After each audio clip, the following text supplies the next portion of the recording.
Iti managtul-tuloy di damdamag dito'y press corps. Gabutawan tinatangke na pamaniknek nga agtatakaw dagiti pito a katao anatiliw iti PNP Bantay na palubusan medlaing dagitoy. Ngamuray no kasta agtul-tuloy ti panaka-investigar dagitoy ang mapabati nga agtatakaw manipod Isabela ken Pangasinan. Ti kompleto detalye manipod ken press corps ni Sel Benitez.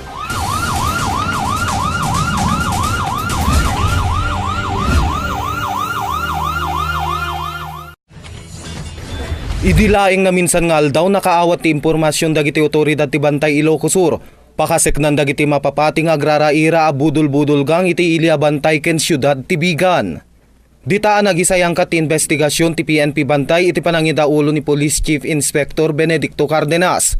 Ket ditadaan na amuan nga pito dadagitoy kinaadadaan na ka-check-in iti maysa a balay pagdagusan iti Ilia Bantay. Iti dahil nga panakaawat ko ti informasyon madanta pamonitor ko ngayon madagsanggasat negative ti dahil nga aldaw. So nga iti continuous monitoring kahit nadanon iti Friday so nga na-monitor ni nga aditan positive nga naka-check-in dagi occupants nga 3 female and 4 male kung nada. So nga pinastara di ti dagi duwa nga personnel tayo nga dati intel.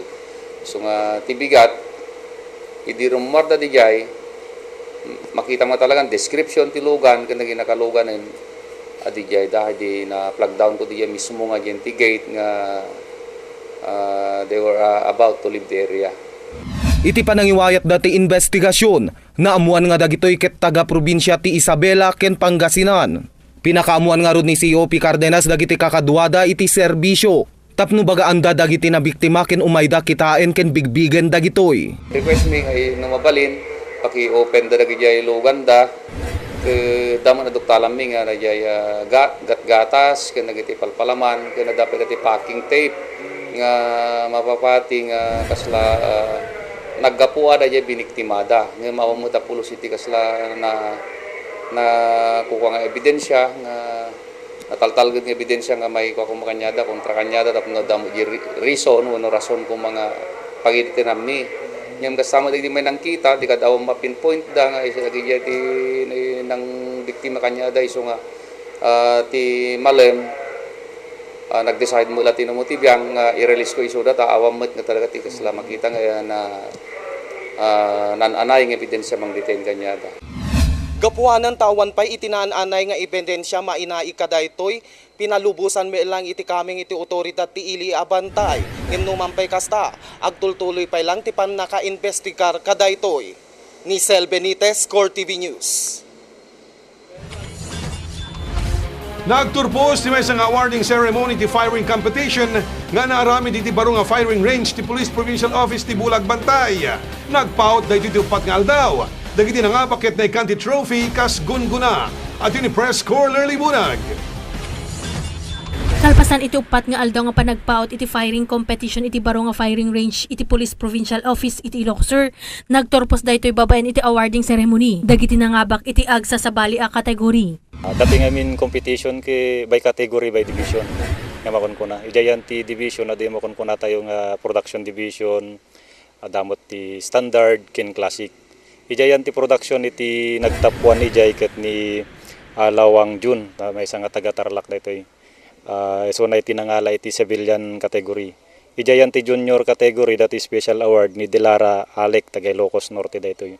Nagtap to isuna. Junior gaputa 17 years old pala isuna. Iti met lowman uno ti makon kuna tayo nga iti in service personnel ket ni Binigno Sigman may isang pulis tayo di Ilocos Norte daytoy. Ito yan ti production. Inalamot ni SPO1 Figueres Rolando dahito senior police officer DJ PNP category tayo ti Ilocos Sur. Iti met police commission officer kat na award kin Urbano Jorex DJ junior officer tayo dito public safety company. DJ junior police officer tayo nga award iti production ket inala iti bigan PNP ni Ablog Jan ti nangala pulis tayo jay bigan. Kinid yan ti standard iti aggregates uno dati yan ti civilian category nala ni Nanding Baybayan miyembro iso na iti La Union, La Union, Province of La Union. Bali da iti Police Commission Officer tayo, category inala ni Major Buyukan ni S1 na admin officer. Iti Junior Police Officer inalamat ni PO2 Gilier Rapanot. Da jay personnel mat lang iti admin. Kat dito yayan ti lady inala ni Descartin Jezreel Melvi. Yeah. Iti Senior Police Officer inalamat ni Artates Federico. Dito ki muna nga paputok tayo dito kampo ket adan to man pasarununan. Ito yan nga paki-atendaran to man iti police tayo iti Ilocos Sur as part mat lang iti training da tatno ma-upgrade di shooting skill da. In panamnaman ni Police Superintendent Del Prado nga addan tumanen sumaro nga firing competition. Tapno maasa dagiti kameng ti kapulisan iti benneg iti firing. Lurly Bunag, Core TV News. Naiyaw at ipamadayaw iti may isang estudyante ti UNP kas most outstanding youth writer ti Ilocos Sur. Paset na ito iti second MENA Crisologo Award ang napasamag iti rabi iti Sabado iti Siyudad Tibigan. At iti report ni Press Corps Mark Reulicio. Napadayawan ti maysang agtutubo aman nurat ti second Gawad MENA Crisologo Award akas Outstanding Youth Writer of the Year dito'y probinsya nga Ilocos Sur sa J Lyric Function Hall, Siyudad Tibigan. Iso na ket ni Carl Vincent Dalayat Quitoriano, 19 anyos, ken third year political science student ti University of Northern Philippines. Segon ken kuana, nagunod na daytoy pamadayaw gapo iti panagserbina akas manurat ken historian iti ilida a kawayan. Regarding Dejing Award, Dejing Award is second year na nga iteted ti Provincial Government of Ilocos Sur in cooperation of the Sangguniang Kabataan Federated of Ilocos Sur. Sabsabali, nga kasla very rare ko mga makakita dati padak nagtutubo nga agtabtrabaho di jay munisipyo ti Ili ti Kawayan. Tangamin sak namin ti kasla ko historian ti Ili ti Kawayan tapos Kinunati agtutubo aman nurat nga idadedikar na daytoy nga award para itinagannak ken kuana iti Ili ti Kawayan ken UNP para kadagiti suporta. Ken dagiti pada na nga agtutubo nga isu ti inspirasyon na iti panagsurat.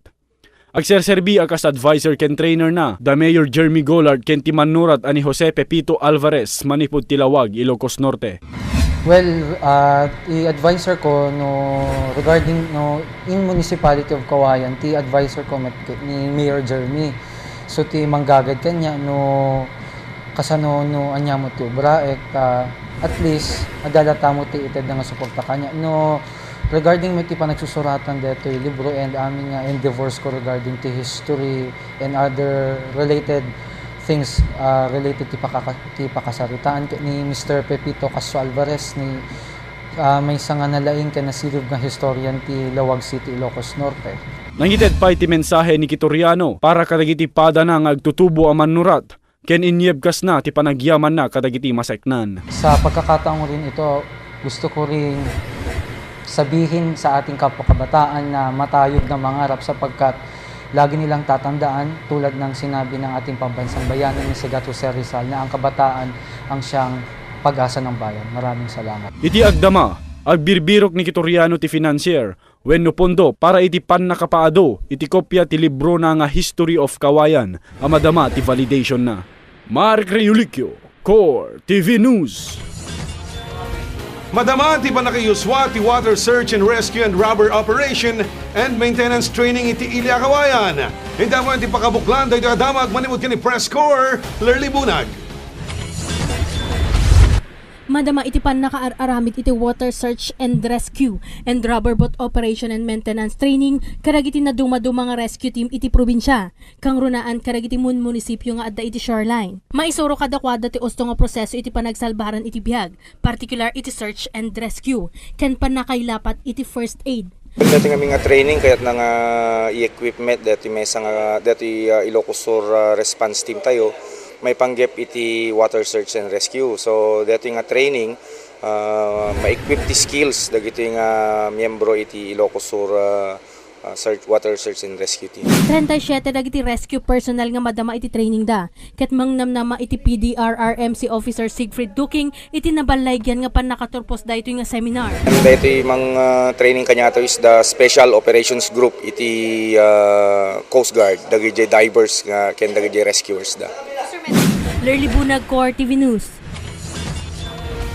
Addan ti baro nga FM radio station ti probinsya ti Ilocos, amang ted ti balanse nga impormasyon ken musiko, amang ted linglingay kadatayo. Dahito ti 99.7 Core FM, isentro mo. Ti report ti Press Corps ni Sel Benitez. Naananayon nga mang ted ti balanse nga impormasyon, serbisyo publiko, ken musiko nga manglingligay kadagiti agdengdengeg kas mang ted inspirasyon iti kallukat nga radio FM station ti probinsya nga Ilocos Sur. Iti 99.7 Core FM, ang masarakan iti mismo nga maikatlo agad sa aran, iti Marinela Commercial Complex Building, iti Govandes Dike, Zone 5 Bantay. Ket idilaeng Sabado, petsa 15 iti agdama bulan ti Setyembre, nga aramid ti ribbon cutting iti nadakamat nga FM radio station. Kang runaan na bisita ditoy ket iti amat ti probinsya, nga ni Governor Chavit Singson. Mainai kada ito'y ditameten anarugyanan dagiti na duma-duma a programa da, amang ngeganti naldaw-aldaw babaen kadagiti agkakalatak at DJs ti radyo. Ni Sel Benitez, Core TV News. Tinambakan ti Smart Gilas Pilipinas ti Macau iti manarimaan nga FIBA Asia Cup 2012, amang angay ti pagilya na Japan. Nasurok 50 puntos ti lamang ti Pilipinas iti ubing akupunan ti Macau. Gapoy iti panangabakda agtablan ti Lebanon, China ken Philippines iti Group A standings. Ni Jeff Chan ti best player of the game. Adto iti scoreboard.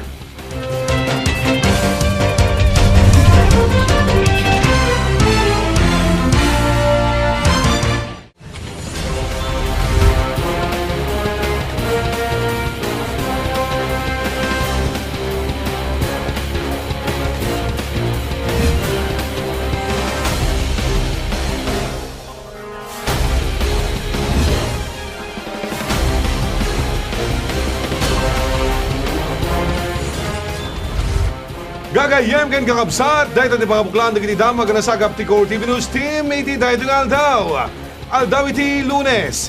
No adas question wenno reaction nyo, bisitahin lang iti website ti Core TV, www.stayingcenter.com. Mabalinda kami met kay like iti Facebook, www.facebook.com/Core TV10. Wano follow us on Twitter, www.twitter.com/The Core TV. To'y pagayam yun nagipadamag. Edi Calizo,